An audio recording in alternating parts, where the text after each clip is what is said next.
ভারতের প্রধানমন্ত্রী নরেন্দ্র মোদী তিনি একটি অন্তর্বর্তীকালীন যে সরকারের প্রধান হিসেবে থেকে যে নির্বাচন করেছেন সেই নির্বাচনে একক সংখ্যাগরিষ্ঠতা পাননি এবং জোড়াতালি দিয়ে তার বিশ্বাস এবং তার যে কনফিডেন্স, তার যে স্বপ্ন, তার যে দৃঢ়তা, তার যে ম্যাজিক্যাল পাওয়ার, এগুলো সবার বিরুদ্ধে গিয়ে অনেকটা অপমানিত, লাঞ্ছিত হয়ে একটি কোয়ালিশন সরকার গঠন করে একটি মন্ত্রিপরিষদ গঠন করেছেন এবং এই মন্ত্রিপরিষদের যে গঠন প্রক্রিয়ার পর পার্লামেন্টের অধিবেশনে তাকে সংখ্যাগরিষ্ঠতা প্রমাণ করতে হবে এবং এই সংখ্যাগরিষ্ঠতা প্রমাণের সময়ও অতীতের মতো অঘটন করতে পারে। এর আগে বিজেপির যে প্রধানমন্ত্রী ছিলেন অটল বিহারী বাজপেয়ী, সম্ভবত 1996 সনে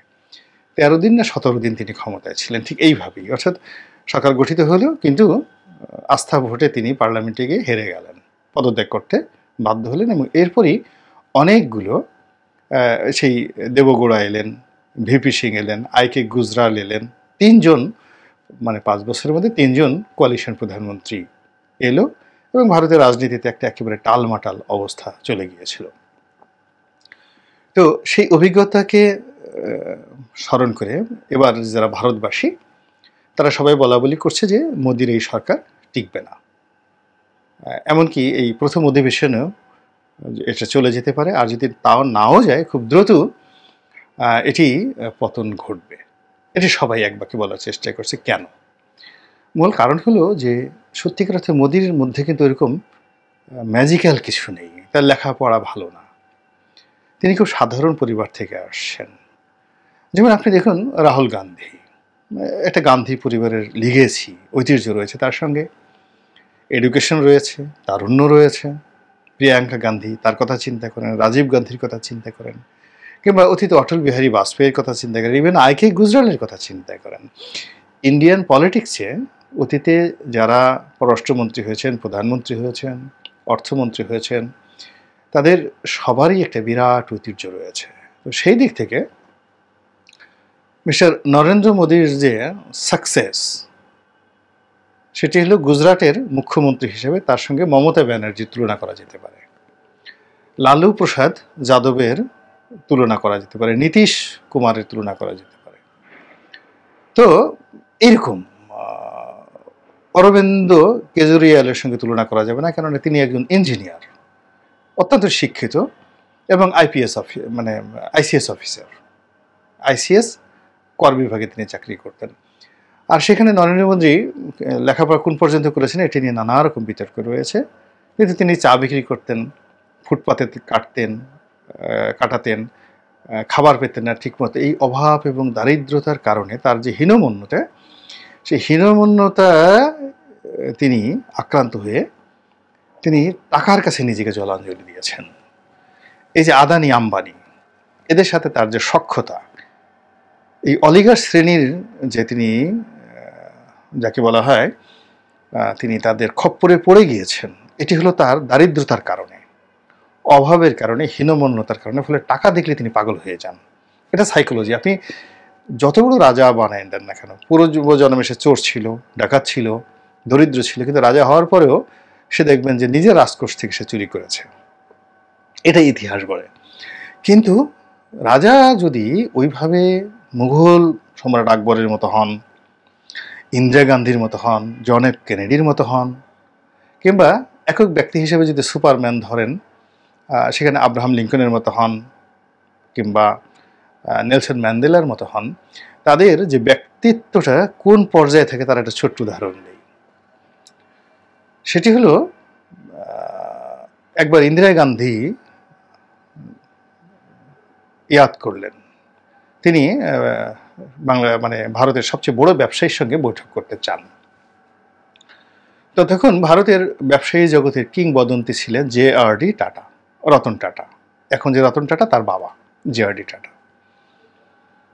তো JRD tata is one of the smartest man, innovative man, শিক্ষা দীক্ষা, মানে এখন এই আদানি ঠাদানি এদের মতো না, ইভেন মানে এই যে এখন যে ধীরুভাই আম্বানির ছেলে মুকেশ আম্বানি এদের মতো না, এদের বউয়ের সাথে নাচে, বাঁশি বাজায়, ফাজলামোর একটা সীমা আছে, সোনার জামা পরে দাঁড়িয়ে থাকে। মানে সত্যিকার অর্থে ব্যবসায়ীদের মধ্যে যে আভিজাত্য, যেটি বোম্বে ডাইংয়ের মালিকদের ছিল, ওয়াদিয়া পরিবারের ছিল, যেটি বিড়ালাদের ছিল, যেটি টাটা পরিবারের ছিল বা আছে এখনো, এটা কিন্তু এদের নাই। এরাও যেমন, নরেন্দ্র মোদীও তেমন।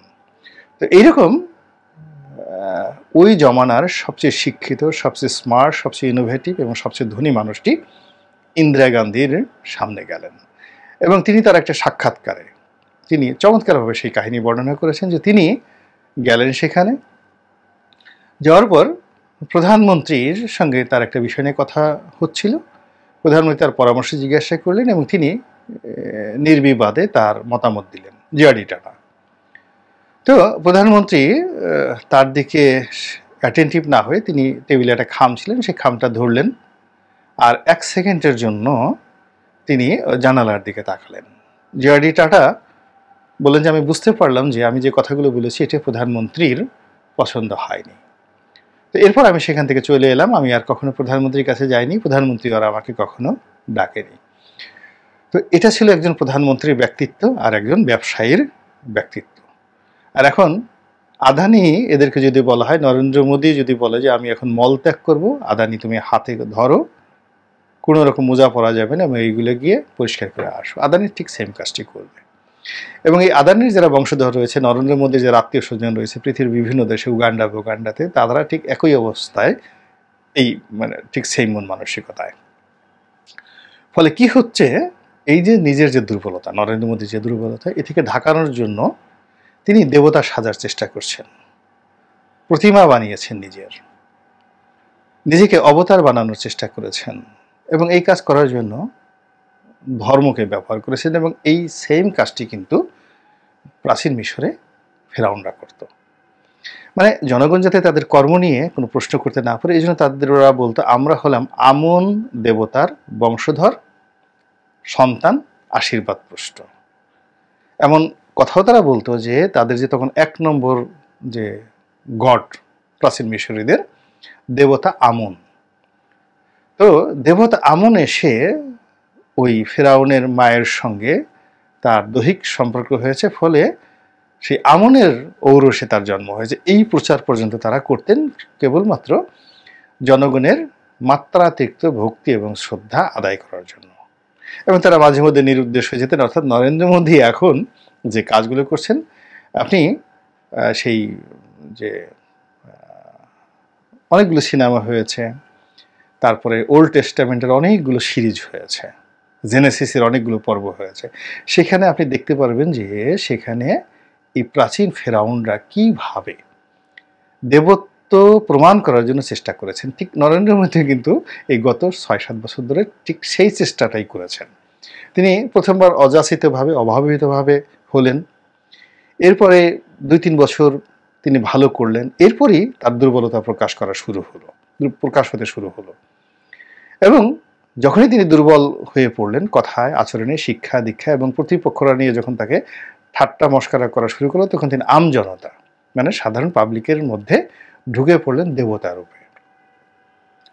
এবং অনেক পাবলিক মনে করতো যে না, সে আসলেই দেবতা, কৃষ্ণের বংশধর কিংবা রামের বংশধর, এরকম মনে করতো। এবং তিনি যে গরু পূজা করছেন বা অন্য যা কিছু করছেন, সবই মানে কৃষ্ণের ইচ্ছায়, বা তাদের যে দেবতা দেবরাজ ইন্দ্রর ইচ্ছায়, কিংবা শিবের ইচ্ছায়, এরকম কথাবার্তা চলছিল।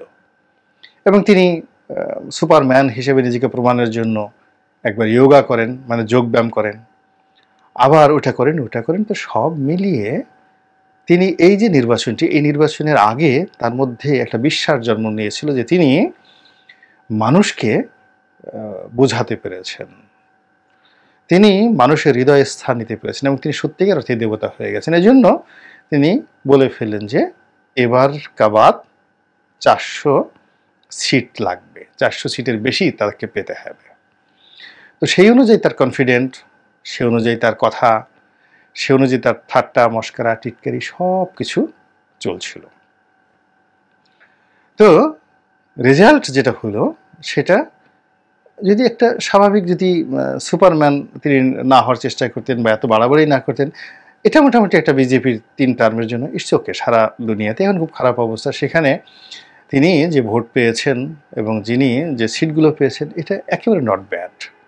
কিন্তু যেহেতু তার এক্সপেকটেশনটা একেবারে আকাশের চূড়ায়, আর তিনি নেমে এসেছেন সেই অর্থে মাটিতে, ফলে আকাশ এবং মাটির যে রশি টানাটানি, এই রশি টানাটানিতে তার গলায়, নাকে, হাতে রশি যারা পরিয়েছে তারা রাজনীতিতে অত্যন্ত দক্ষ। নীতিশ কুমারের মতো মানুষ, চন্দ্রবাবু নাইডুর মতো মানুষ এবং আরও অনেক ছোট ছোট দল, যেমন শিবসেনা, মহারাষ্ট্রের শিবসেনা।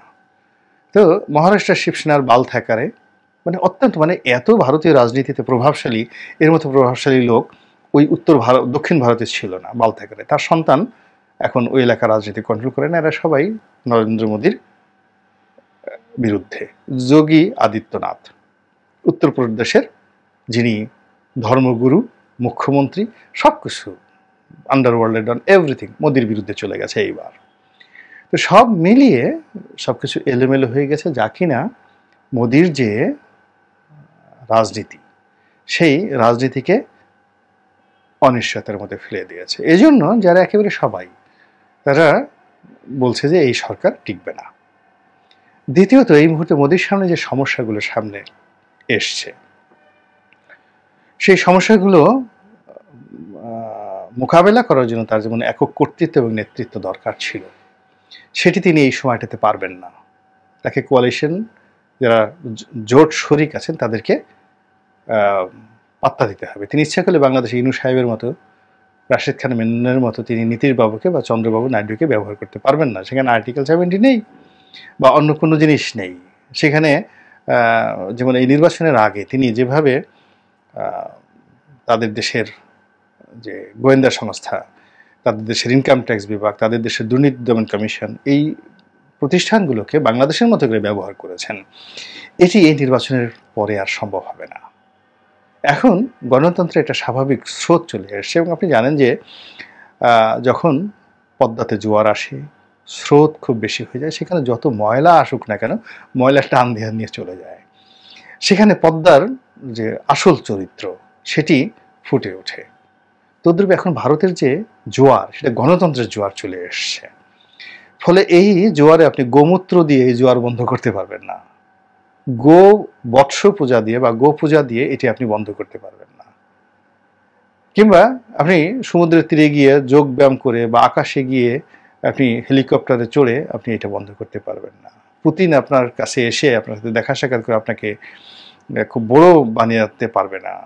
শেখ হাসিনা গিয়ে 100 বার তাকে দাদা বললেও কোনো লাভ হবে না, সেখানে জোয়ার উঠে গিয়েছে। ফলে পুরো পরিস্থিতি মিস্টার নরেন্দ্র মোদীর জন্য এতটা জটিল হয়ে পড়েছে, যেভাবে তার উত্থান হয়েছিল এভাবেই হয়তো তার পতন অনিবার্য হয়ে পড়েছে।